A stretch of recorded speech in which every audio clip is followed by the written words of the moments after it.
छत्रपती संभाजीनगरच्या पिसादेवी रस्त्यावरील एका सुपरमार्केट समोर भरधाव ट्रॅक्टरच्या धडकेत दुचाकीस्वार कामगाराचा जागीच मृत्यू झाला।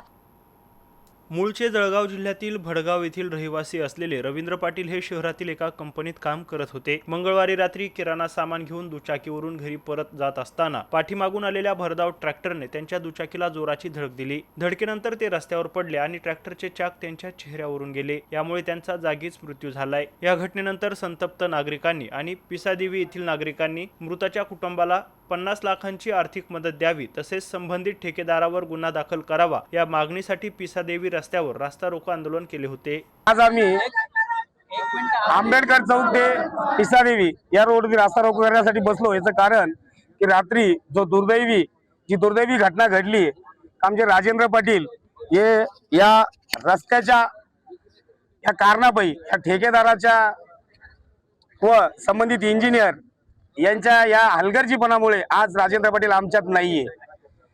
आज आम्ही इथं रस्त्यावरती रस्ता रोकोसाठी बसलोय। याचं कारण एकच की संबंधित जे रात्री ज्यांचा अपघात होऊन अपघातामध्ये ज्यांचा जीव गेला त्यांना या बांधकाम विभागाकडनं 50 लाख रुपये तात्काळ मदत मिळावी व हा जो रस्ता आहे पिसादेवी ते पळशी फाटेपर्यंत हा जो रस्ता आहे हा नियमानुसार जो मंजूर आहे त्यानुसारच व्हायला पाहिजे।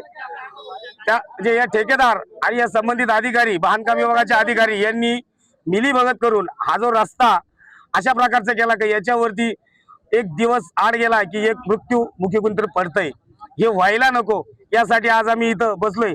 आणि आमची मागणी आहे जोपर्यंत इस्टिमेट नुसार रस्ता होत नाही, जोपर्यंत आम्हाला लेखी देत नाही संबंधित अधिकारी, आणि दुसरी गोष्ट या संबंधित ठेकेदारावरती गुन्हा दाखल होत नाही तोपर्यंत आम्ही इथून उठणार नाही। आमचा नोले सत्याचे याच्यावर ठेकेदार हलगर्जीपणा केला।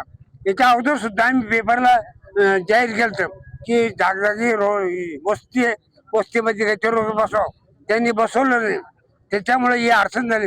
हे गड्डे तुम्हाला दिसतात, या गड्ड्यामुळे माणसाचा काल मृत्यू झाला, त्याच्या कुटुंबावर आघात झाला, त्याची गरीब परिस्थिती बघून